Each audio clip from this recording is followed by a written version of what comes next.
Hello, horse players. Welcome to Oaklawn Capping Hour. We are joined by Texas Mike Steindler, the infamous, the famous Texas Mike. Mike, you were out there in Las Vegas with us, or with me anyway. What did you like about Vegas this year compared to other years, or what did you? How did you feel about the contest? Yeah, it's only the second NHC I've been to. I've been to the last two. I thought the big difference this year was what they did on Sunday, replacing the consolation tournament with the silver tournament that kept everyone involved, and thereby when you got to the finals table, the room was full, whereas in previous years, everybody had left once the consolation was over. Yeah, I'm with you on that. I thought it was a very good addition. The contests in years past, like you said, people are watching basketball, they're watching football, they're betting, other tracks and not even paying attention. Now everybody was engaged, including myself. I was trying to get a seat for next year. I finished 50th, the favorite one the last race. Speaking of basketball wagering, when you and I I think, was it Friday night or Saturday night? I forget.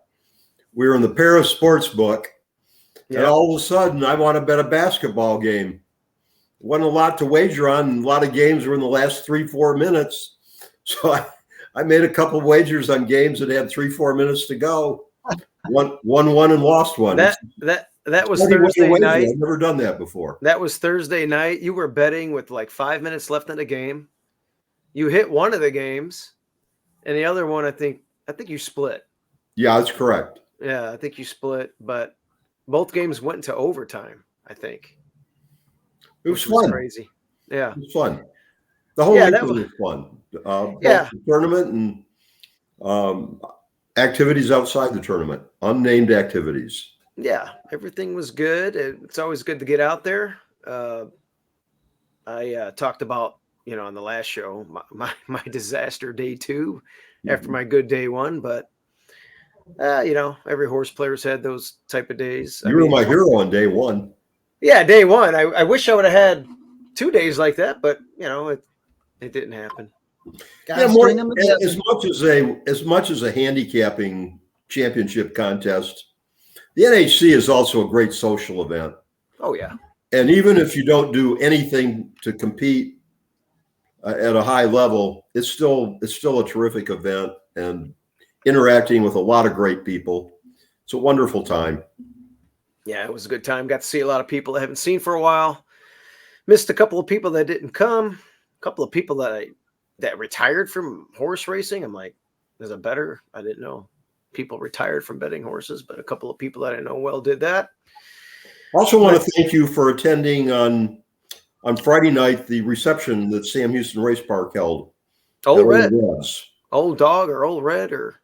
Old Reds. Old Reds. That was a cool place. It was a triple decker. I thank you for attending that. Yeah, that was fun. The nachos were good, the drinks, and then the live music. Everything was neat. That was a cool place. They just built it, and it was neat to get in there for the first time. So anybody that goes to Vegas, check that out in the Strip. Speaking of NHC, let's dive right into it. Sam Houston has a contest coming up April 6th. I plan on going. Dylan Donnelly, I talked to him. He's already got his plane ticket. We're looking to split a hotel room across the highway there. I'll be in the same hotel as you all. There you go.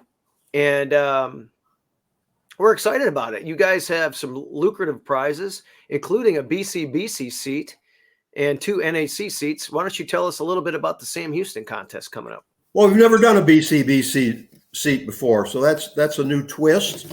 Also, we have a totally different format this time. It's a $2,000 live bankroll.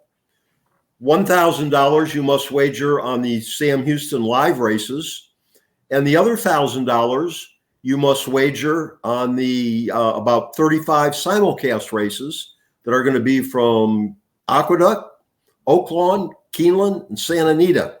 That's going to cover 3 big Derby prep races that day: the Wood Memorial, the Santa Anita Derby, and the Bluegrass. So should be very exciting. And I think it's going to be very player friendly. Last January, we had 100 entries. But right now, this is not the best time slot. We're right after the NHC. Everyone is kind of NHC exhausted. And a week later is the Keeneland Grade 1 Gamble, which is also a major stop on the contest tour. So we're kind of sandwiched in the not the greatest spot. And the entries aren't going to be nearly at the level that they were last January. It's going to be a very favorable player ratio. Very favorable. Well, that's why I'm going. Yeah, you got Like Easter. maybe 1 in 13 to 1 in 15 is what I'm projecting. Nice. I like that you can play all those other tracks, and finally I can play a little bit of Oaklawn in an actual tournament. Right. Absolutely. Yeah, you said you never had a BCBC there, right, Mike? We never have. That's something new. I actually won a BCBC seat in Houston. It was in my hotel room after I bombed out online. Yeah. That was like 4 years ago. It's really funny. I won 2 BCB seats for this year within 3 weeks of each other. Nice. And this is for next year. I remember the one you ran down the horse that I needed. I came in second. You came that in was first. last year. That was last year. You're right. And I didn't. I was watching your horse. I'd forgotten that I had a long shot in there too, and that I thought I had that thing won. I could win it all, and it happened. You know, I was at Lone Star in a contest, and I'm betting a live race or whatever, and then Mike goes, "I think I just won a BCBC seat." I'm like, "What?" And you were on Horse Players, and sure enough, you won a damn seat right online. Yeah, you never know. Yeah. But it's fun trying. Well, I'm excited about it. I've had some good luck down there, and the hospitality is great with Brian and you and the whole staff over there. And it's a great track. It's the turf course at Sam Houston. I always say this. The only turf course that rivaled old Arlington Park, which is no longer here, is Sam Houston. That's one of the nicest turf courses I've seen. Well, thank you. We take great pride in it. Mm-hmm. And the climate helps enormously also. All right. I'll be playing feeder Sunday. You're playing in the feeder, Marco? Yeah, I'll be playing this Sunday. Yeah, I'm going to do that too. Let's get those to fill. And with everyone focused on the NHC, we've struggled a little bit on horse tourneys. We qualified last January 22 people on horse tourneys. We're not going to come close to that this time. Again, it's going to be a very player-friendly ratio. But I think now with NHC behind us, we should see some increase in the horse tourney activity rather. All right. Very good. Well, I look forward to that. And like I said, me and Dylan so far are coming down. I don't know about, Mickey Mouse and Justin Dew told me he's not going to be able to make it. So inside joke for anybody to ask Mike about it. All right. Let's dive into Hot Springs. Marco, the weather, last I saw, it looks like it's going to be nice and sunny. It's going to be warm and it's going to be fast. For Saturday. Yeah, Saturday is supposed to be sunny. They said it was going to be sunny today, and it wasn't. It was a little chilly, and they said it was going to be raining by now, and it's not. They said it's going to be raining tomorrow, and I don't know if that's going to happen. I do not believe anything the weatherman says here in Hot Springs. Okay, well, Marco, I once had an uncle who always said you should have 2 careers in life.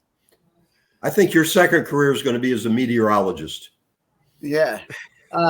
They every single time they get it wrong. So I'm going to just pretend this rain's not going to come, and we're going to have, especially by Saturday. Yeah, let's go sunny. Fast. Well, you're on location, so I'm relying on you because you're there. Right here, right behind me is the outside. It ain't raining. So, all right. Well, I saw sunny. We'll see if it is. This is for Saturday now. We're taping this on Thursday night.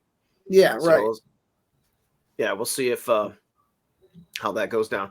All right, before today's action on Thursday, I haven't totaled everything up. The ROIs are as follows. I have taken a little bit of a dip lately. I was in the 200s. I'm still in the positive. Marco, you dug yourself out of a $223 negative hole and got down into the 130s. You're back up to negative 171, but just keep chipping away. We'll meet in the middle probably. So, guys, I got a compliment for you. If anybody keeps track of ROI of any public handicappers, very, very few of them have a positive ROI. Steve, that you're at plus 137 is remarkable. And Marco, negative 171 is really pretty minimal, given that you're making selections on every single race. So both of you have outstanding ROI records. And, you always read about people that claim they have these astronomical figures. I don't believe half of them. So, in fact, I don't believe hardly any of them. So your records are really outstanding. It's tough. It's tough when you're going and you're betting, or you're keeping track of every single race. I mean, no one's going to bet every single race. I mean, yeah, you might bet it, but you're not going to hammer down on every race, right? Yeah, it's different. It's different if you're picking 2-3 races a day. Right. Right. To have a positive ROI or anything close to it when you have to pick every single race is extraordinarily difficult. Yeah, we're a couple better beats, and that's a lot different too. So, yeah, this is a public. We're public handicappers on this. We're 2 days in advance on most of these. We're picking every race. The weather throws us curveballs. Then obviously sometimes our optionals come in because, there's a scratch of our top pick and we have to pick every horse. But yeah, the good news is if these are all taped, they're all on the YouTube channel. Everybody can go back and check. And also eligible can draw in, or there can be a scratch that changes the whole complexion of the race. Yep. Yeah. So, if you're betting the race, you see something like that, you just you gotta change things up too yourself. You gotta make adjustments. So like if we tape tonight and all of a sudden maybe it is raining, yeah, you're gonna make some second half adjustments and switch things around a little bit. So anyway, I compliment you both. That was responsibility. Outstanding selections. Thanks a lot, Mike. Well, let's dive into some racing, shall we? Oaklawn Race 1 on Saturday. There's a nice card, Essex and the Hot Springs. I noticed this year the Hot Springs is a mile race. It used to be a 6 furlong race. So I thought that was interesting just for 3-year-olds. But here in Race 1, we have a 20,000 maiden claiming event going 6 furlongs for fillies, 3-year-olds and up. And looks like Marco and Mike have the same exact picks here. We all like the 10. We all picked the 10 second, so that means it's going to win. And I got the 5 on top. I'll start off, and I'll let you guys fire away with your horses. We all like the 10, but I got the 5 on top, Petit Jean. And the only reason why, I've been trying to get this horse 3 times in a row, and it's scratched every single time. And I'm looking again here. And it is also entered on Sunday. This thing has scratched the last 2 times I picked it, including racing on Thursday. It scratched off of Thursday's card. So I don't know. Look, it's an Archie bred dropping down to the maiden claiming ranks here. I just like these prom shoes runners for these Arkansas breds. I like that drill. March 17th, since that last race. And, it's just a class drop hunch play at a bomb price. I mean, it's only 12-1. You would figure this thing would be 20-1 with that race line, but 30-1 or 30. But you broke out of the 1 hole in your debut. You ran the maiden special, albeit Archie breds, but it was a maiden special. And you just got drilled. So I'm just going to draw a line through that. Now you're dropping down. You're making the big drop down, even for an Arkansas bred down to maiden 20. And I like the work tab. So I'm going to give this one a crack at big balloon prices here. And the 10 made a lot of sense. Who you guys also like too. Randy Morris for Christian Torres. Did I give you the 110 for my selection? I have 110, but let me double check. I thought I was 10-8. I've got, let's see. Oh, you know what it was? It was 10-8. It was race 1.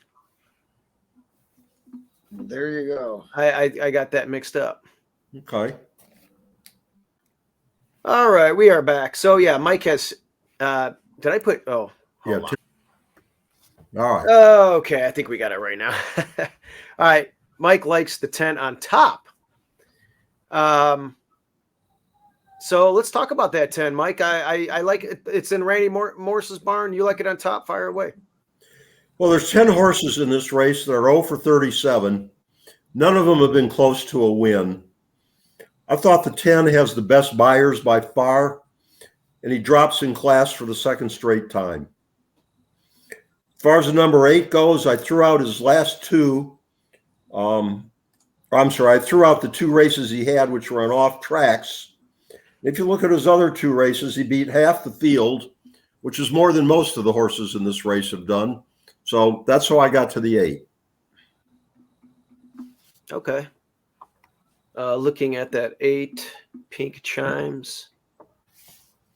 All right, I like it. Marco, you landed on the 1, the horse on the rail, the Damsel Mayfly. It's 12-1. You got Arietta and the irons. And Robert Klein just won his first race of the meet on Thursday afternoon with Kelsey Haar in the irons. Now, Kelsey Haar was riding this runner, but now you got 48-1 winner today to screw up a lot of my multi-race wagering. But right. Mike, I like that 8 horse. That last race, she ran into a couple of good horses, and also pleasingly won today, the 3rd place finisher of that race. Just for a little input there. But yeah, I landed on the 1. This Damsel Mayfly, Arkansas bred, making her second start off the layoff. She's dropping from the maiden special weight races. The last race was versus Arkansas breds only, but I thought they were a little bit tougher company than what is in there today. And Steve-O, yeah, you said it. Robert Klein got his first victory today. He's off the win list. And we are getting a jockey upgrade from Jordan to Arietta. So I like that. And 12-1, I think I'm going to try to beat St. Olaf Rose, the 1-1 shot, who is very deserving to be the favorite in this race. Yeah. So 110, I'm in. So race flow in this race, any worries about the 4 scooting away in this spot? There's really not a lot of zip in here. Rita's Revenge. It packs it in pretty badly. It'll pack it in. And if you give me any other trainer right now than Timothy Martin, I may take one. And well, the odds weren't good enough either. 6-1. Right. For a 1 for 87 trainer. I don't think so. Okay. I mean, I'm not going to put mine on that. I just wanted to double check with you on that. All right, race 2. It's a straight 3-year-old maiden race for $50,000. These are colts, and they're going 3/4, $60,000 pot. And looks like the 4 is a popular pick. You guys have the same horses here. I land on the 6 horse. Great minds think alike. Yeah, well, apparently my mind's not great because I'm on Commander Storm here at 20-1.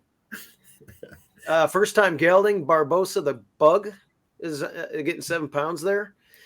And my notes here were second off of a layoff, class relief, bomb. And, it didn't run too well in the sloppy race. And I guess you could throw that one out 3 back. Who knows what the hell happened there in that maiden special weight. But the other races aren't bad. And The last one was just kind of a speed fade mystery out of the 10 hole. I'd like to give it another chance here, being that's a freshly new gelding and it's going to show some zip. And I'm hoping it'll run like it did maybe in some of those Indiana races, specifically that debut, which wasn't bad. And I can be prominent early and maybe blow up the tote. My backup was the 4 who you guys like on top, Copper Echo. And Marco, I'll let you start off with that one. Well, before the show started, we were just kind of chit-chatting, and Mike's wife told me to take the number 4. So here I am. I'm landing on number 4, Copper Echo with Stephen Asmussen. And I think that's why I'm taking this horse. No, but really, 2-1 is not a mystery. Asmussen Tourney. First race was good. Second race was better, and just on the verge of breaking it. Just not a lot of imagination. So, if Mike has anything to add, let's hear it. I don't. Also notice who the trainer of number 5 is, our second pick. Hey, yep. I'm looking at it right now. So it's Asmussen squared in this race, as far as I'm concerned. Yeah, that's what I thought too. The other 2 I looked at were the 1 and the 9. Yeah, the 9 is a first-time starter.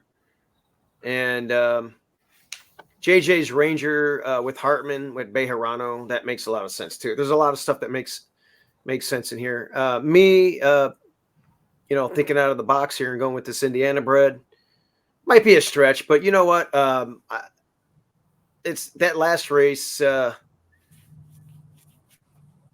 don't know. I feel like I feel like it's going to run the best race of the season here, and sometimes they wake up when they get their nuts cut, for lack of a better phrase.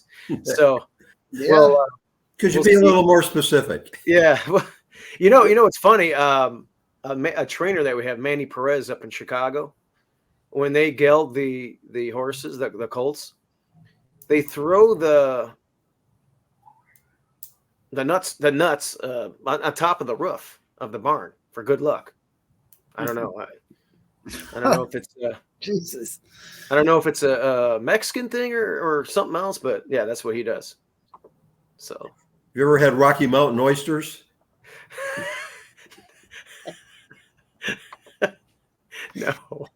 No, I haven't. But it just sounds like you segued into Rocky Mountain. I don't know if I want to now. Thanks for the heads up. Rocky Mountain oysters are served in Texas. All right. It's actually a food you can get in some barbecue joints. All right. And they are the testicles of a cow that are, after they're gelded, they are or of a bull, actually. They're sliced up and fried and served as food.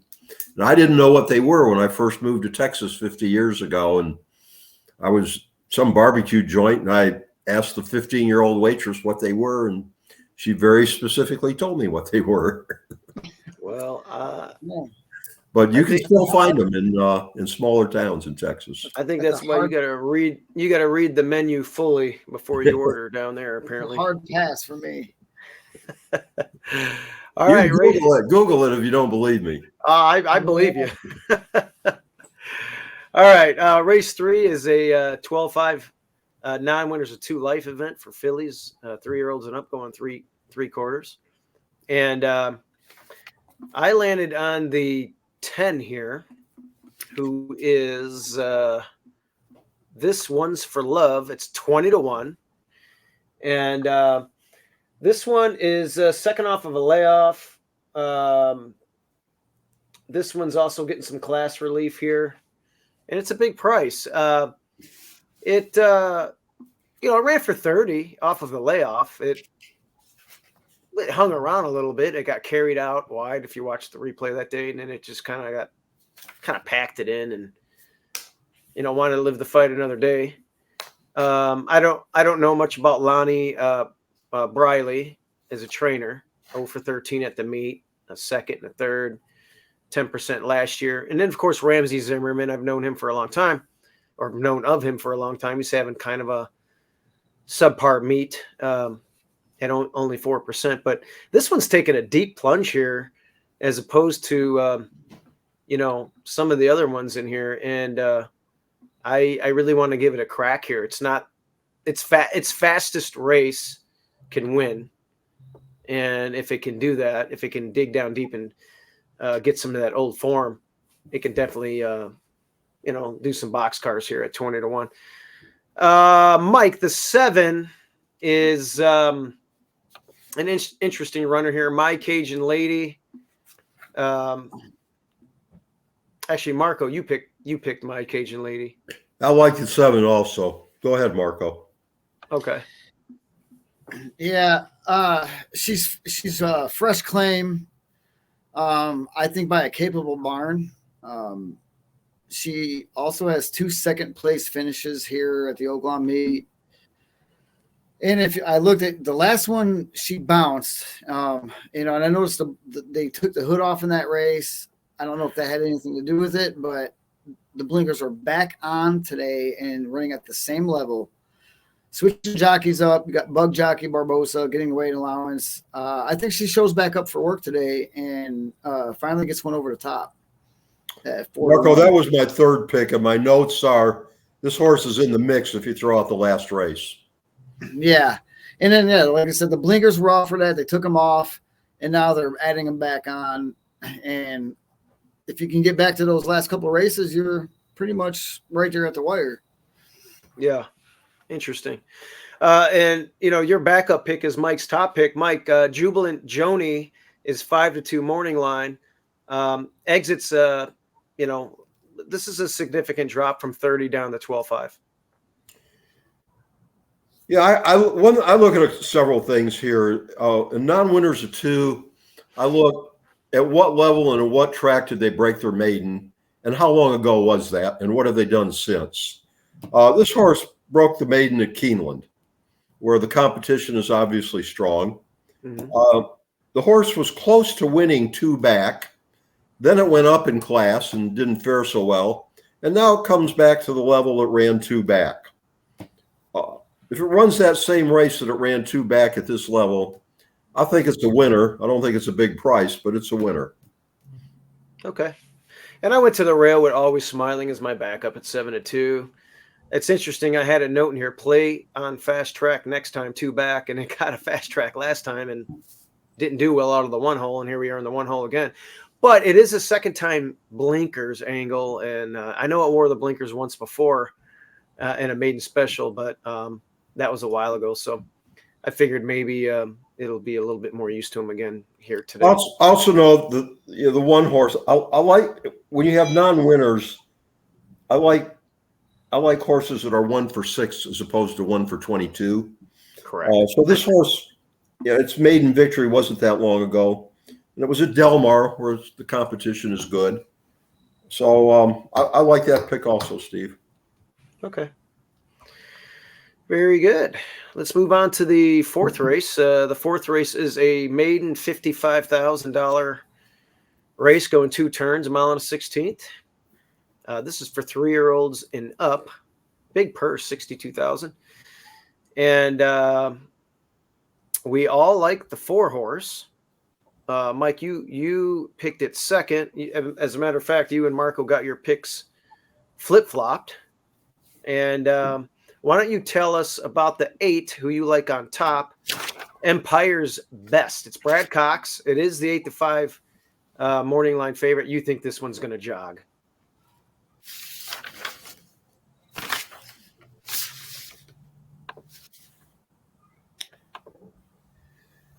Again, we have 8 horses here who are 0 for 43. I did note, however, although I didn't pick this horse, that the 5 has a win, but it got disqualified. That's an angle I like in a maiden race if you have a disqualified horse. Hmm. But anyway, I landed on the 8. I think he's the one that's come the closest to winning, and he has the most consistent buyers. The 4, if you throw out his last race, he has the best buyers. The last race was on a sloppy track, so maybe you forgive him for that reason. But those are the 2 I landed on. Yeah, and if you look at the purse at 62,000, the tag at 55,000, they spent 85 on it, and they've made money with the horse. They've made, whatever that is, $46,000 so far. So, if they won and got claimed, they're not sad about it. So it's a logical spot. And, at this level at Churchill last fall, just missed by a head. The numbers are consistent. The last 3 races are pretty much identical with the blinkers.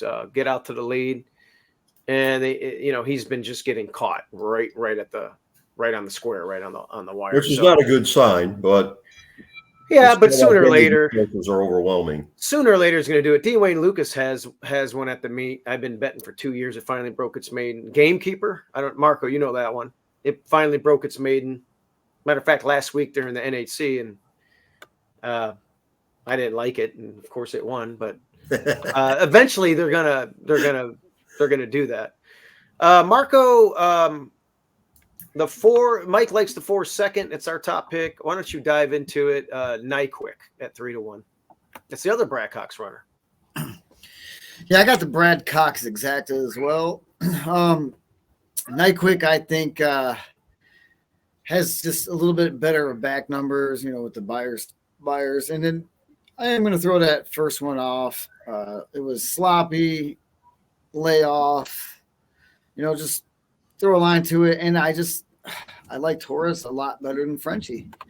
That's another thing really I liked about the horse. I like the rider better, a lot better. So, but yeah, Empire's Best looks like it can get out there and take him a long way. But I think the other Cox runner is going to run him down. Yeah, and one of the things that I like to look at, this is why I like formulator guys, you can go into any race and you can check the company lines out and who they ran against. And 2 back, Empire Best ran against, or Nyquik, ran against this horse, Moulion. This thing, all it did was get 101 buyer speed figure and romp by 10 lengths in that race.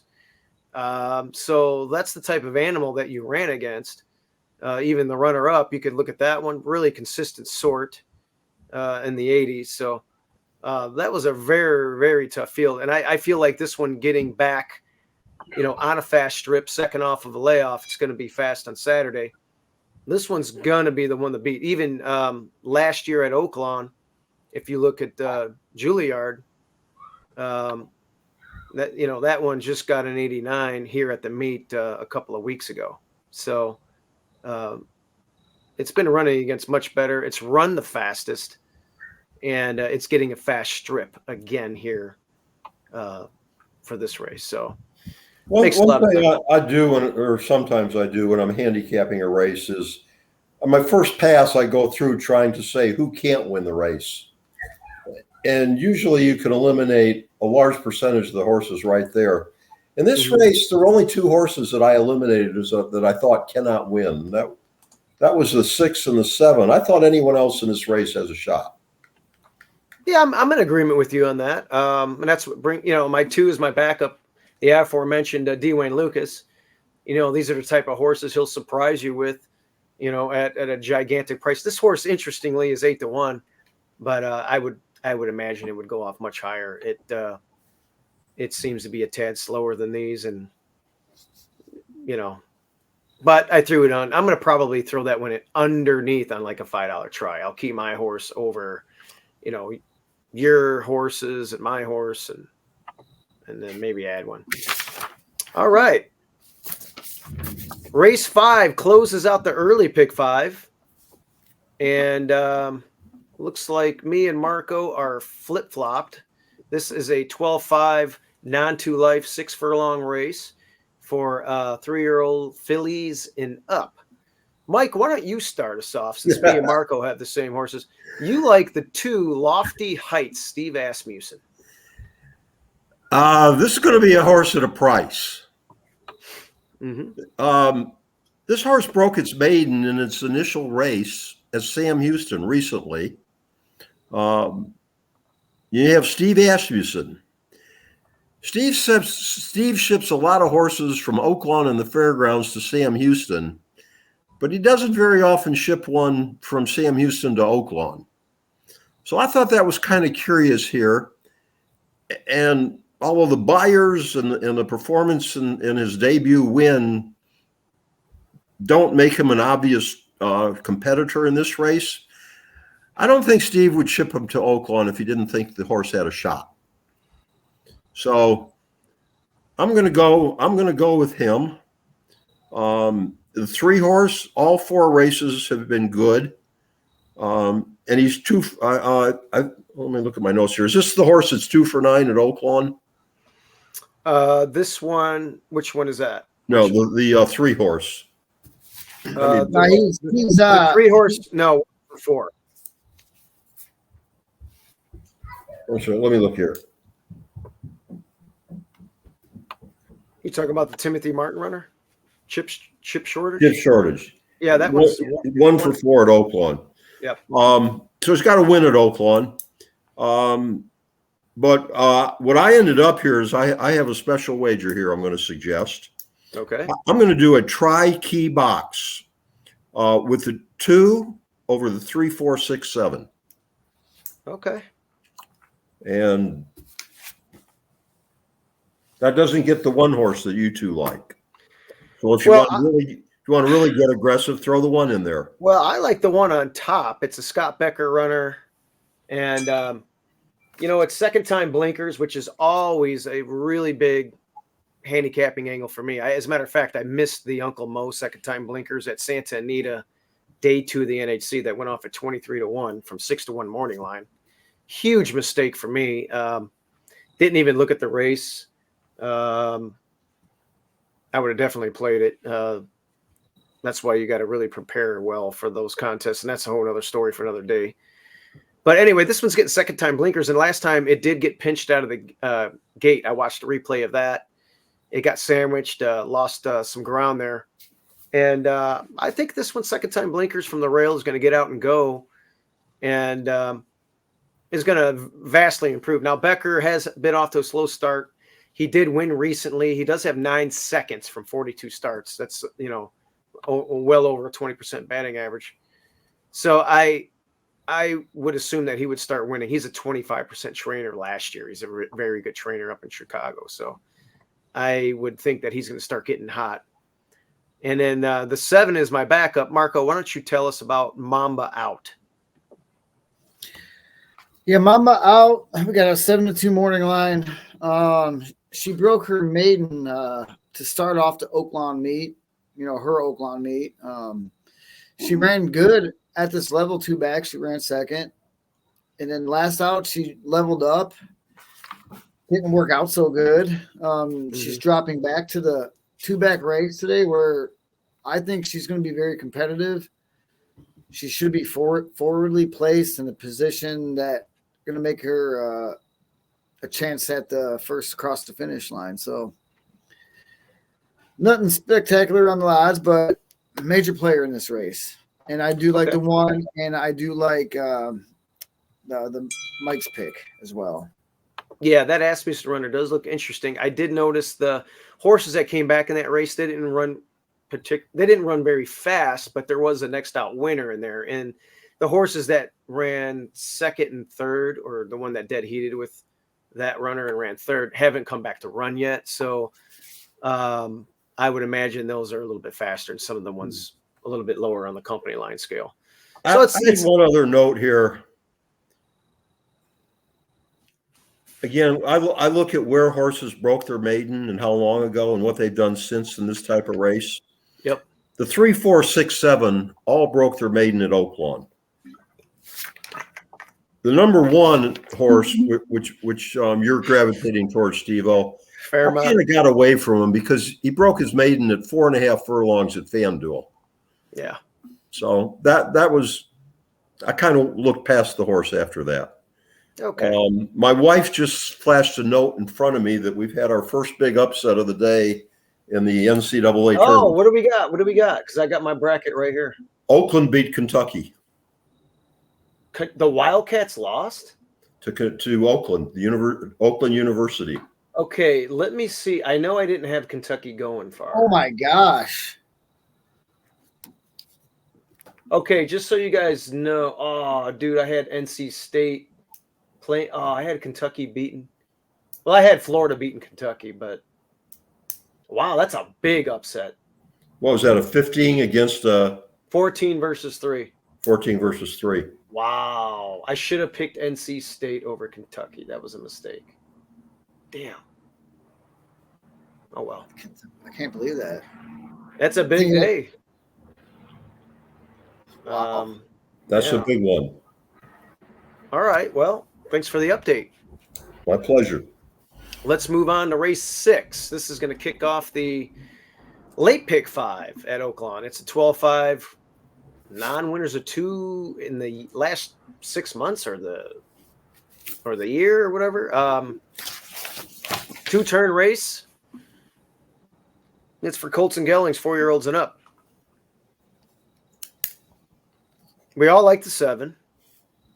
I got the 7 in second. I guess I'll start off with my 2. Oh, Marco, did you went reverse here? Okay, I see what you did. You didn't go. This is the family horse, Mike. This is the. Well, I'm glad I picked it on top. This is the. Oh, you did. Okay, so Marco doesn't pick it. I didn't pick. Wait, time out. You didn't pick the family horse. Time out. I picked the family horse. I picked the 2 is the family horse. Marco didn't pick the family horse. You picked. No, I went with the Asmussen. Me and Mike went with the Asmussen runner. Yeah. You guys went with Wartime Hero, who makes it. Listen, the horse makes a ton of sense. I get it. I like that horse. I picked it second. I just know that we were looking for revenge as a gigantic, big strider. We really don't know what the hell happened last time. The horse is sound. For some reason, it just didn't fire out there at Santa Anita. Horse is doing good by all accounts. I saw a picture of him on our family text thread today. Yeah, I was actually with this horse earlier today. And this horse can fire. This horse has fired an 86 Beyer speed figure in the past, 79 on dirt. Is an 8-time winner.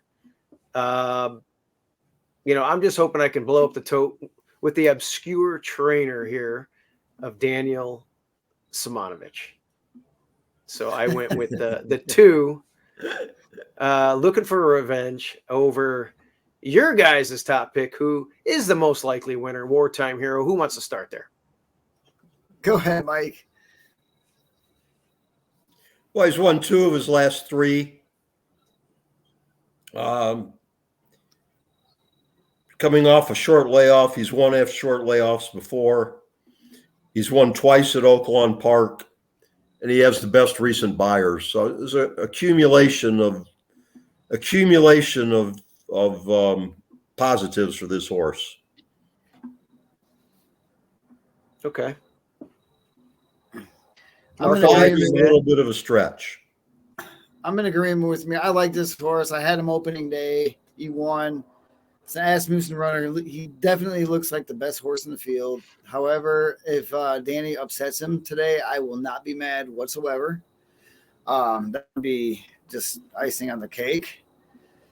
I'm rooting for the 2, but the 7 was my logical choice. And I just didn't think I should bet with my heart than my brain. I just think the Wartime Hero is much the best in this race. But it's horse racing. Anything can happen. Danny can be 2 for 2 at this point. All right. Well, we'll see. What did you all think of number 10 horse? The 10. Canadian Pharaoh. I think I picked that horse a while back in its debut. Long and hard in this race. Yeah, it got drubbed for an open 30. That's tough. Huge Bigley's a really nice animal. Beer Chaser was in there. Home Run Trick. Those are all awesome horses. Came back last time and ran a good 3rd. Busy Legs and Great Heart. I think Great Heart is a Flurry racing horse. So, yeah, I mean, That one stands a chance. If that horse goes off 8-10 to 1, I would take a long, hard look at it. Yeah, I agree with you. That looks like one you might not want to leave off the ticket. All right, well, we just said it.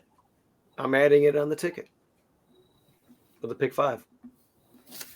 And as a matter of fact, I'll write it down now. That was number 8. 10. 10, excuse me. Boom. All right, we got it. Okay, let's go to race 7. It's a 50,000 non-2 life event. Big purse, 62,000. We're going 2 turns, a mile and a 16th. This is for 3 and 4-year-olds only, colts and geldings. And Mike, you like the 2-horse on top. We miss Arlington for James DeVito. Why don't you tell us about it? All right, what do I have here? This is race 7. Correct. Christian Torres is in the irons. It's a go sapper. Race 7. I like the fact that this horse has won at Oaklawn, and in every race his buyers have increased. That is one of my favorite angles, is a horse that has increasing buyers in every race or its last several races. Okay, I like that. The bug is off. You're carrying a little bit more weight, not a lot, because you're a 3-year-old running against older, so you're gonna get a weight break here. Some of the older ones are carrying 122. So yeah, it makes sense. And his last 2 races of especially his last race was strong. Outran his last 2 races, he's outrun his odds significantly in both times. Right. So he's undervalued. I like that pick. Almost had him on top. For sure. Your backup is the 4. It's also my backup, Route Runner. It's coming off of a little bit of a freshening here from last summer. And Steve Asmussen is the trainer. Hey, he gets these ready. And it's in for the smallest tag of its career. So that I could see why you liked it and why I liked it. And also ran against Escapeologist last time, who's a really nice runner. So you can't pick every horse in the race, but another one I looked long and hard at in this race was the 6. Single Ruler. Yes. Coming in from Fairgrounds. Never run here. Hasn't worked here. So those are a couple of question marks. But that would be exactly my question marks. But if he can duplicate at Oaklawn his efforts at the Fairgrounds, he's going to be a strong contender in this race. Okay, duly noted on that. Me and Marco land on the 3. Seas of Normandy. Cipriano Contreras is one of the best horsemen you're going to see. Manny Esquivel is in the irons. This one was just claimed, and he's stretching this one out, back out. It ran in the slop 2 turns, 2 back. Probably didn't like it that much. Last time sprinting. Probably wasn't its game either, at least for 6 panels. Off slow that day anyway. My notes on this one were just 24% first claim. He knows how to win with these. And going into that last race on a fast strip, it worked a bullet going 3/8, 35 and change. So I would imagine that the fast strip and stretching back out is going to be the winning ticket here. Marco, what are your ideas on Seas of Normandy? Yeah, pretty much very similar. This horse can get the distance. He claims this horse for 40, and he's stepping him up for 50. He knows he has something here. The connections are just very, very, very good. Look at them together. Look at them by themselves. Esquivel is having himself a meet. Contreras is having himself a meet. An 8 to 1 with this angle right here. I don't know if we're gonna have 8 to 1 on this horse. I think he will take some money, but if he's anything even at 4-1, I'm going to bet this horse. Okay. I got it. All right. Next race is the Hot Springs. This is a cool race. I think this is, like I mentioned earlier, they always ran this race at 6 furlongs. And it was earlier in the meet for the sprinting division of the 3-year-olds. They're running, this is a 2-turn race. I wouldn't necessarily call it a prep for the Kentucky Derby, but because I don't know if there's points involved in this or not. It's not a graded stake, so I don't know how they do that. I think you need graded earnings. But nonetheless, it's a really cool race with some horses that have been on the Triple Crown trail and are nominated to the Triple Crown.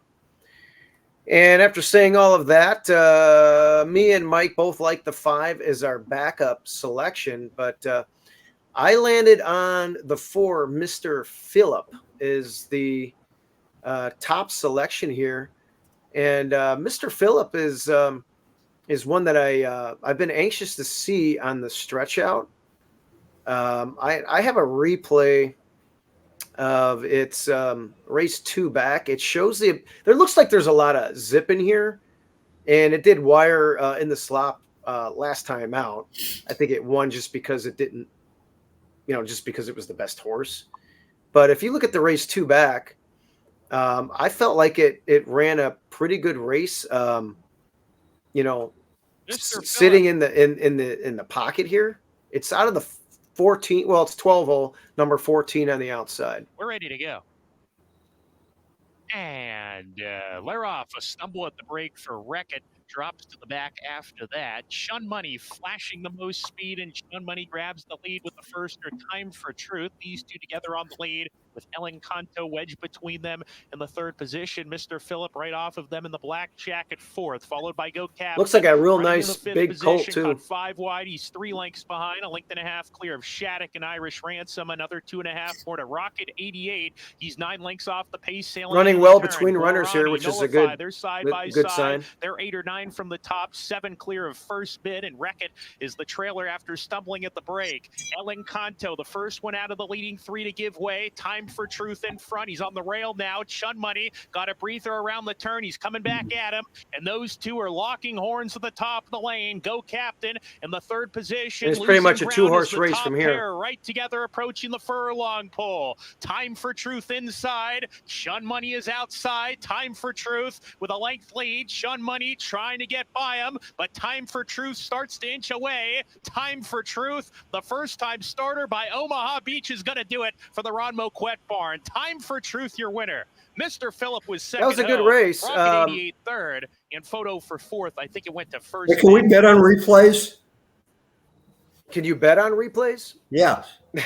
No, but notice the gallop out was good. Now, I want you guys to know Time for Truth is a nice animal who actually came back and ran second in the Ozark, a stake, and then it came back and won an allowance race at 2 turns last time. So look for Time for Truth to run, in a stake somewhere. And I don't know, they probably could have tried this race. Not sure why they didn't, but maybe they point somewhere at Fairgrounds or somewhere else. But that being said, I think Mr. Phillip on the stretch out is a very interesting runner here. And I'm anxious to see what it does for Diodoro and Christian Torres. And I think it can rate off of Carbone and some of these other fast horses, and then hopefully keep going. I liked the way it ran there, and let's see what it can do with 2 turns at a 5-1 square price. I think I'm going to get 5-1. Marco, the 3. Why don't you dive into that one and tell us a little bit about it? You're going with obviously. It's 30-1. Obviously, I'm lighting some firecrackers here. More like bombs. You better hope this one has a wick. Yeah, it's going to be a fast wick because okay. This Looks race like is going to be okay. I think there's just a lot of horses out there that are going to be gunning for the lead. Your horse is going to be one of them. Carbone's going to be one of them. The one is going to be one of them. I think there's a few of them in here that want that. I mean, almost all of them really have front early style. So this is the one that can sneak in. Stay close, but not too far back. If you get too far back, you're just never going to catch them. Throw that last one out. I'll give him that one race. Other than that, I like him. Didn't do much wrong except for that synthetic debacle. So I don't think we've seen the best of this horse yet. And 30 to 1 is a little bit disrespectful, I think. Well, I mean, look, maybe 20 to 1. The race 2 back was really good. It hasn't shown, the Rebel was a disaster. The synthetic race wasn't good, whatever. Throw that one out. It did look good in Kentucky as a 2-year-old. Those were really good races. Look, it wouldn't be. Would I be surprised if it won? Yes, I would. I would be surprised. However, it looks like a good one that I can definitely use underneath. So I'll give you that. And if it wins, obviously you're going to get paid and really eat into that ROI. Mike, you like the 7 Count Dracula.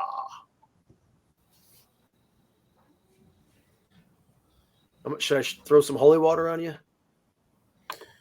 Yeah, this is going to be a horse at a price. He's going to have to stay at or on the lead. As Marco said, there's a lot of speed in this race.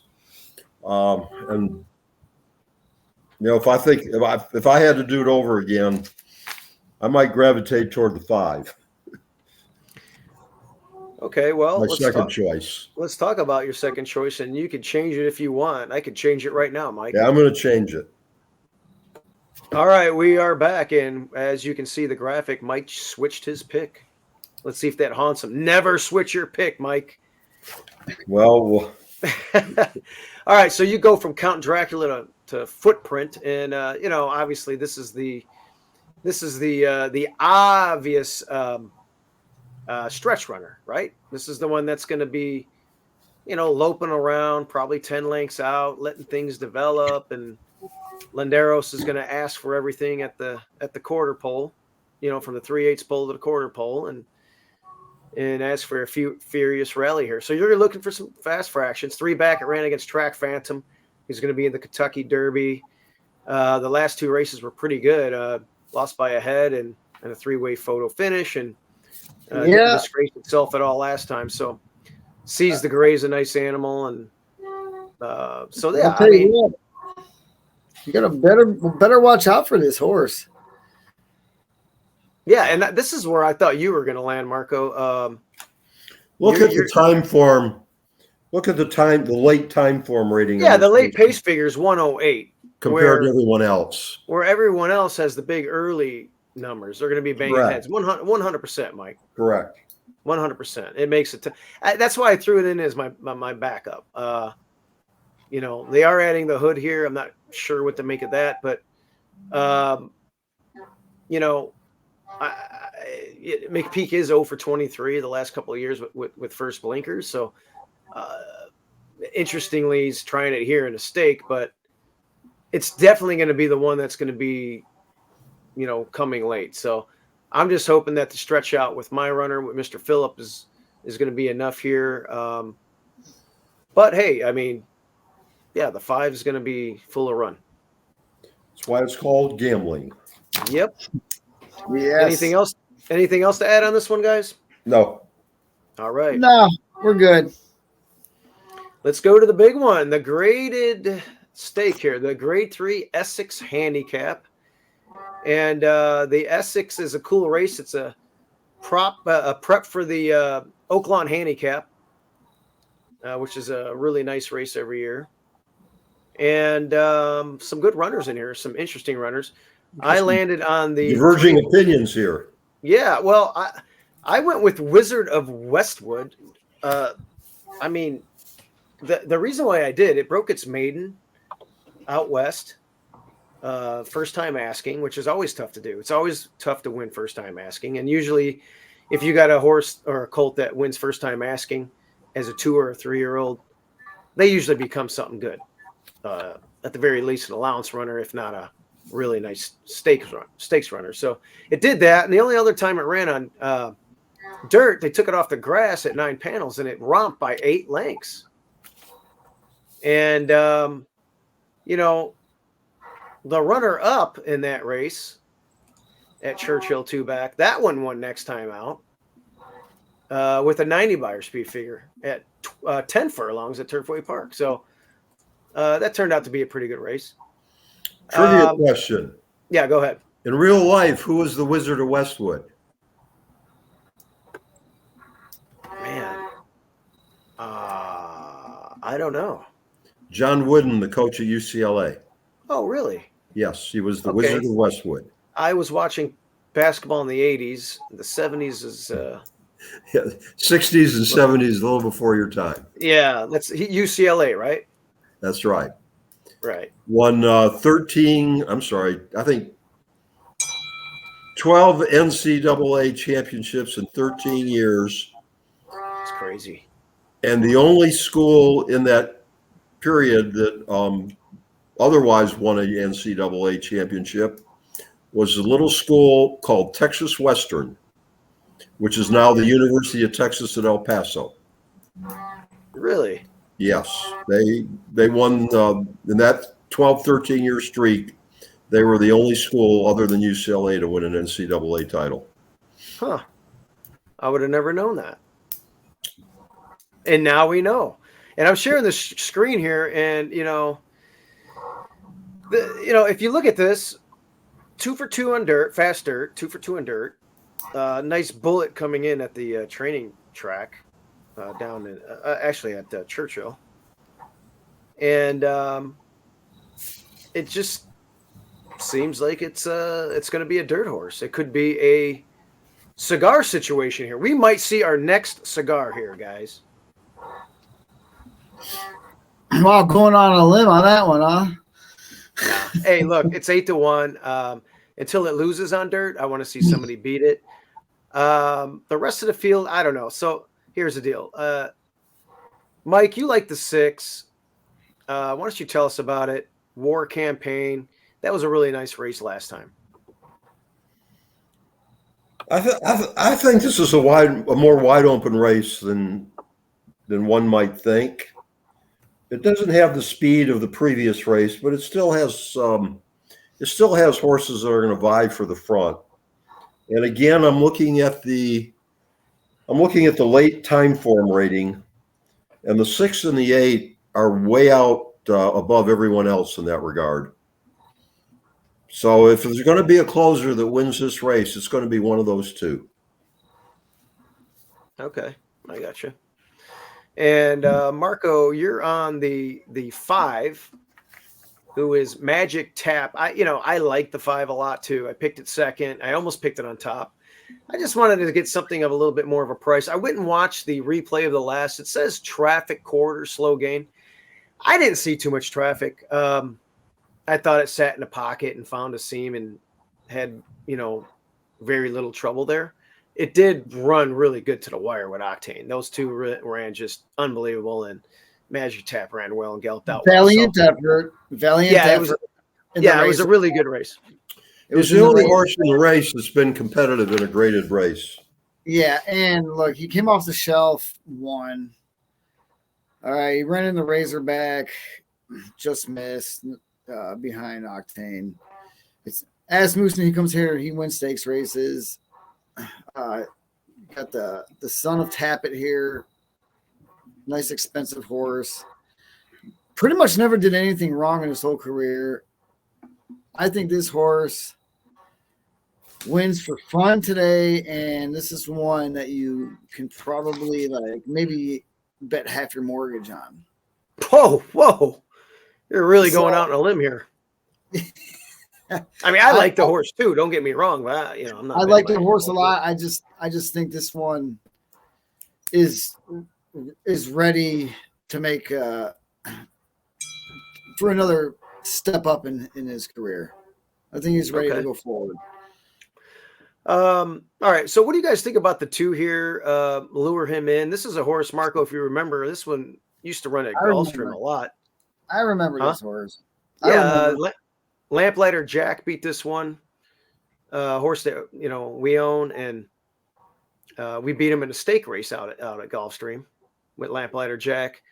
But that was on synthetic many moons ago. I'd have to look in the PPs. It's not even on here, I don't think. But look at the dirt races here. I mean, this horse 9 starts on dirt, 5 wins, a second and a third. So it ran on dirt before, and it's run fast. So I don't know. It's interesting. It is entered at Fairgrounds on Sunday. So not sure if it's going to come here or not, but I couldn't put it in my top 2, but it just looks like an interesting runner underneath.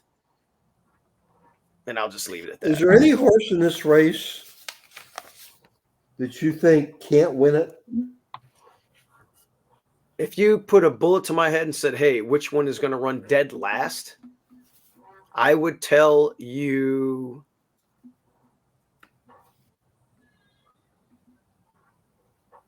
I don't think there's a horse in here that you can eliminate and say absolutely can't win.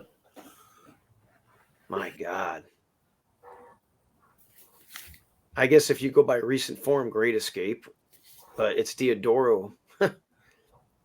And that last race isn't bad at all off the layoff. It big an 88 beat. It just ran behind Silver Prospector. So yeah, I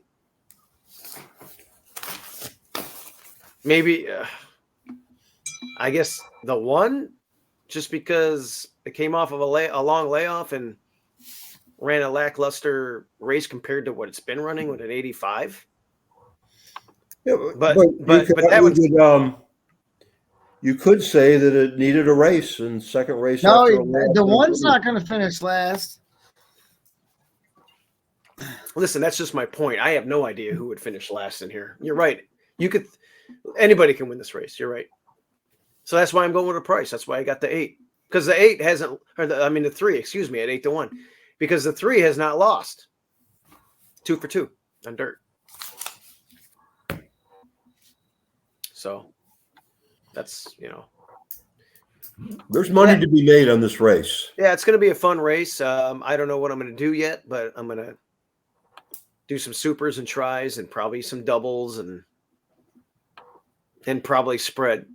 Marco, we'll see what our ticket looks like, but there's 9 runners in here. We didn't even touch on the Brad Cox runner, First Mission, who I did pick our Sam Houston tournament in the NAC contest. It ran like crap that day, but the rest of its races were unbelievable, and it's come back since with a nice drill at Fairgrounds. It's 5-2. I think that's the favorite. So I don't know. I just didn't. I wanted to beat it. I'm gonna call overlay. Okay. All right.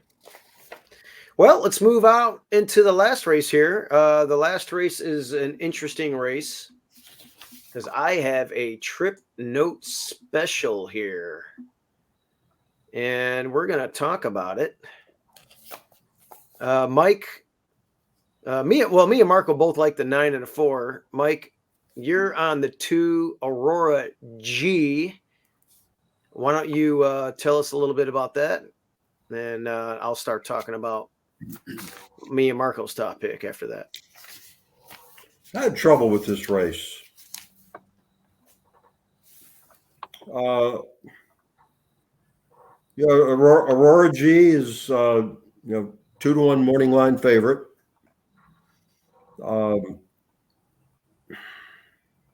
Finished 3rd last time out. Has one of I think the best buyer in the race.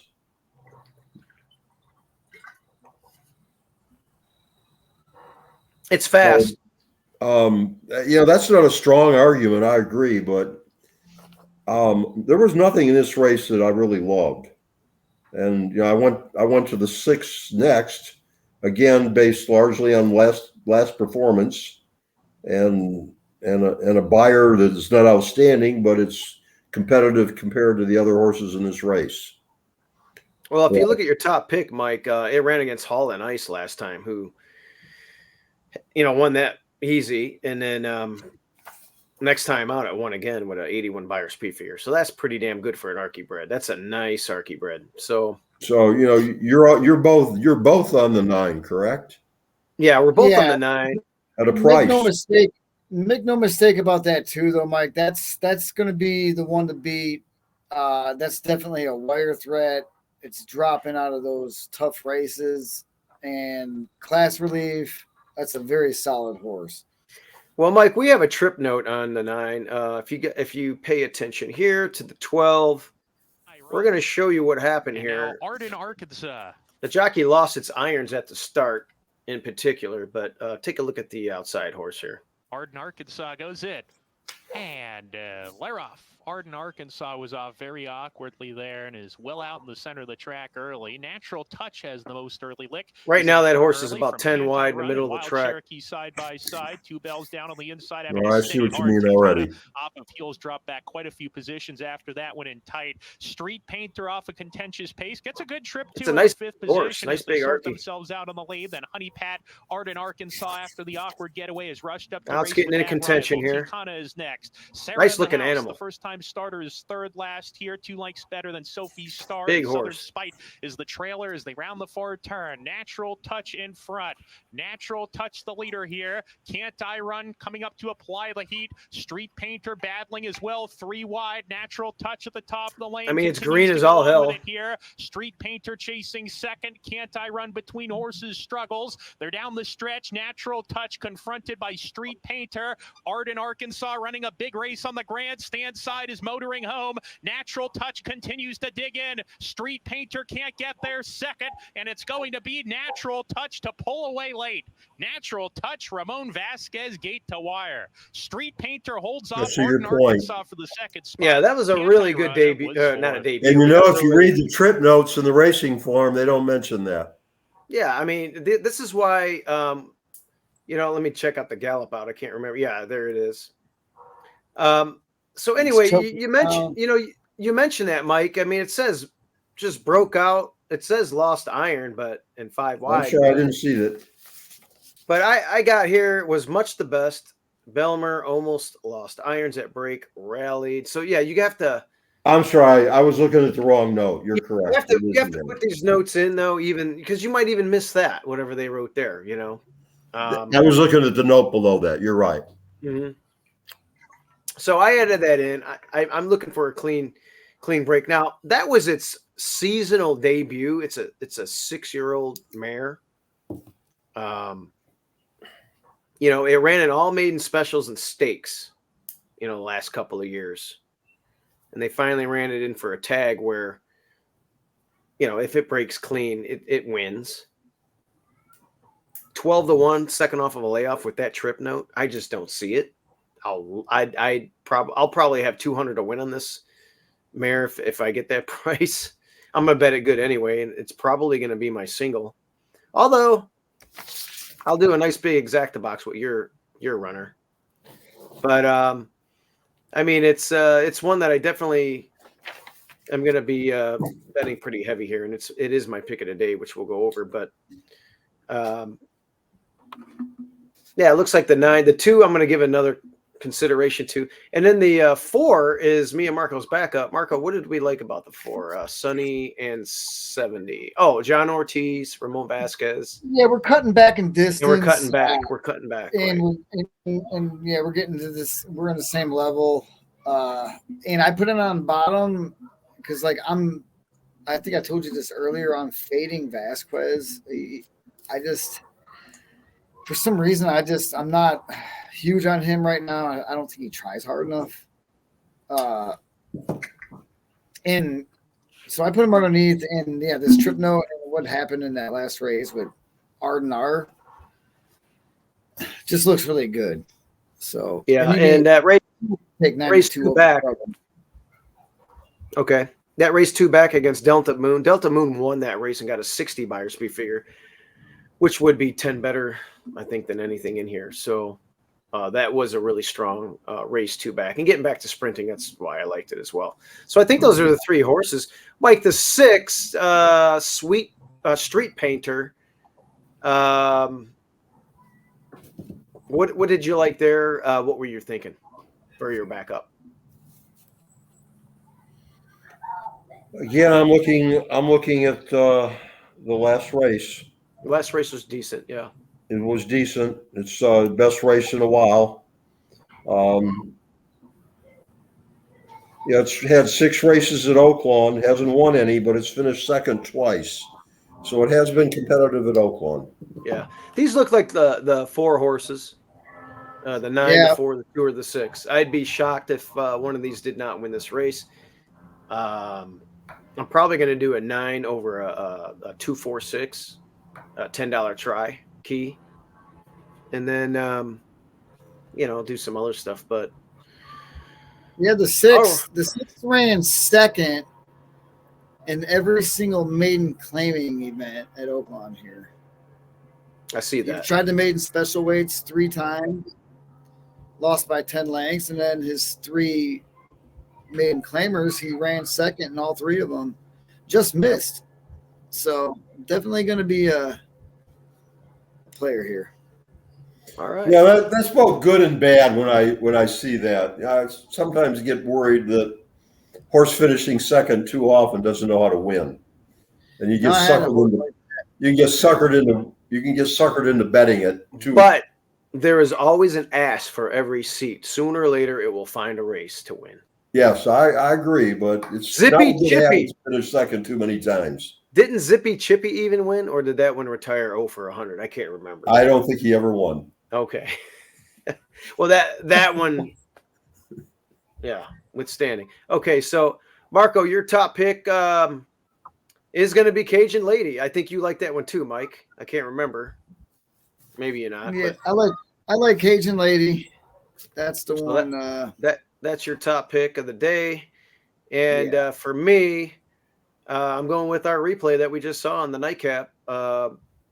I'm looking for a clean break. It's a big, strong 6-year-old mare. She's got to be 16 and a half, 16 3/4 hands, and just towers over all those. And just break clean, and let's see what happens. Mike, what was your strong play of the day? Did you have a horse that you're leaning to? It was the Ask Me. I don't know if I have a top pick of the day as far as a sure winner is concerned, but I'm going with the I forget what race it is. I'm going with the long shot that's shipping in from Sam Houston. Oh, that was the. I just don't think. I don't think Asmussen would ship a horse from Sam Houston to Oaklawn unless he honestly believed the horse had a good chance. Yeah, he normally ships them in reverse. I wonder if that was a race. I think that would be. It was race 2. Was it race 2? Yeah, Copper Echo. Okay. No, well, Copper Echo already came from Houston and ran here and ran well. That's a different. Yeah, he won his debut. He's only had 1 race. This is the 2nd race coming up at Oaklawn. It's the Asmussen runner, right? It's Asmussen chipping him in. It's the 5th race. Yeah, I think you're right. That's the one I wanted to do, the try box. Yeah, it's Lofty Heights. The 5th race. You're right. Lofty Heights number 2. I want to do a try box there. 2, 3, 4, 6, 7. Asmussen at a price. All right. Like and Mike, well, guys, it's not a Houston one, but it's a Texas one for you. Very good. I got this. I got that at the golf outing that we went to. Very good. Well, I obviously like to tout our contest at Sam Houston, but Brandon Lee up at Lone Star's got a terrific contest program coming up, starting in April, later part of April. And of course, he's got his Memorial Day extravaganza, which is a terrific value. And Brandon and I support each other in our respective contest endeavors. Brandon is coming down to Houston on April 6th. He's going to play in the Sam Houston contest. Nice. Okay, he just registered yesterday. Good to see him then. Holy cow. I just noticed that the Dayton Flyers came back and beat Nevada. I picked Dayton.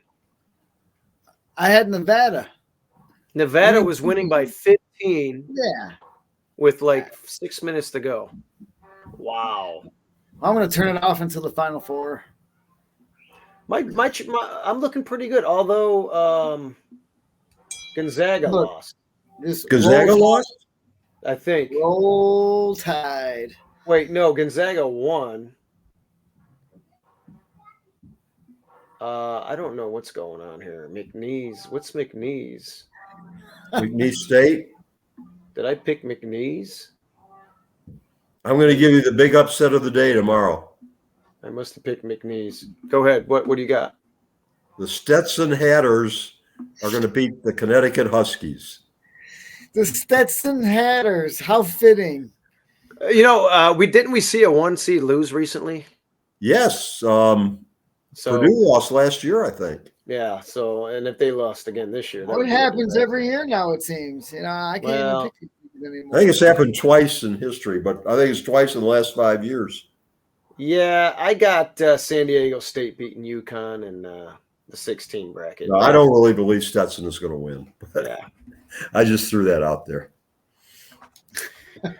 All right. Well, we got this is our Saturday show. We're going to do our Sunday loop for Sunday and then get ready for the next week. Mike, thanks for joining us. My pleasure. I love being on your show, and I love both of you. You're fine gentlemen and a great representative of the sport. We love it. We're involved. We're owners. We're handicappers. Our brother's a trainer. Everything in between. Players. Yeah, and contest we're players. breeders. Oh yeah, Marco breed. Yeah, we breed horses too. Forgot about that. Small time. Hey, it was small time, but that's okay. Well, that Blame filly out of Rapid Transit's a nice filly, Marco. That one's probably going to go for some good money. Yeah, the other thing that's great about the two of you is this sport definitely needs a fusion of young blood, young people. Yes, it does. And you two represent that. Well, we're breeding them. We're breeding the youngsters right now too. If you saw the barn earlier today at Oaklawn for feeding time, we had 1, 2, 3, 4, 5. We had 5 kids there. 3 of them were 5 years old, and the other one were 10. I saw the photos. Yeah, these will all be future horsemen in the future of the sport. Well, good, because the demographic of our sport is not outstanding. I know. I was looking in the ballroom, Mike, the other day at the NHC, and lots of gray hairs out there. I know I got 1 or 2 coming in, but yeah, when I walk around the room and think I'm younger than a lot of these people, that's not good. That's not good. Yeah, but we do it. We're getting people involved, and again, I'd love to get some contests at Oaklawn so I can get some other family members involved over there. We try and bring people down to Houston, Texas, and I try and get people up to Hawthorne. We love Hawthorne too. Hawthorne and the Texas contest programs are second to none. Does Hawthorne have any contests in the summer? Hawthorne? Yes. Yeah, they do. They have the Hawthorne Invitational. They have. What time of year is that? Well, last year they had it in June. All right, I'm going to make a Hawthorne contest this summer because I'm in Michigan in the summer. If you go, I go. All right, I'm 3 hours from Hawthorne, so 3. Yeah, and so Hawthorne does a great job, and of course Texas, and then Indiana Grand does a good job as well. That's where I won this trophy 1 year when I qualified. So. I see both of you guys got trophies. Yeah, we got trophies. Marco, you got to get one. I'll get one. Hold on, I'll show you my oldest trophy. Let's see what you got, Mike. I'll have to go back to Pop Warner football to grab one of those. A second, see if I can find it. Hey, I heard Texas. No, I don't see it. I heard Texas rumors about another thoroughbred track. Really? Is this true? Where are they going to put that? San Antonio? There's been a lot. There's been some licenses granted. Whether they're actually going to ever get it off the ground, I don't know. It's not going to be a Class 1 track. Can they support? I mean, can you really support a third track? I guess you could, but well, it'd be something along the lines of Gillespie. Okay. Yeah. Probably be in South Texas. Texas owns the most horses in America. Don't get me started. Don't get me started. I'd believe it. Anywho, I had hopes at one time we'd be another Kentucky when it comes to horse racing, but that has not materialized. Should be. Texas should be the capital of horse racing. Should be. I totally agree. Well, let's see what why happens. we're not, we don't know yet. But the future will tell us that. I will keep my thoughts to myself. All right, guys. On that note, we're an hour and 25 minutes in. This is officially the longest webcast of the Oaklawn Capping Hour. Mike, thanks for joining us. We'll see. I think we should give a prize to anyone that listens to all of it. Yeah. Well, that's what's good about these on YouTube. People can just fast forward to each race if they are interested in one race or a small sequence of a double or a pick three, or if they want to watch the whole thing and listen to it in their car or whatever. We're starting to grow the subscriber list, and we want everybody to like and subscribe. We got like 150 something people. We started, from scratch at the beginning of the year, and it's a work in progress, but I think we've put out a lot of good content. It's got the quality has gotten better as far as the production, and we're picking winners. So, I think there's some value added content there. Well, and Mike, it's an honor to be a guest on your show. And again, I appreciate all that the two of you do. So, all right. Good night and good luck. All right. Well, on that note, what we like to say, Mike, is let's cash some tickets. Sounds good. All right, guys. Good night. Good night.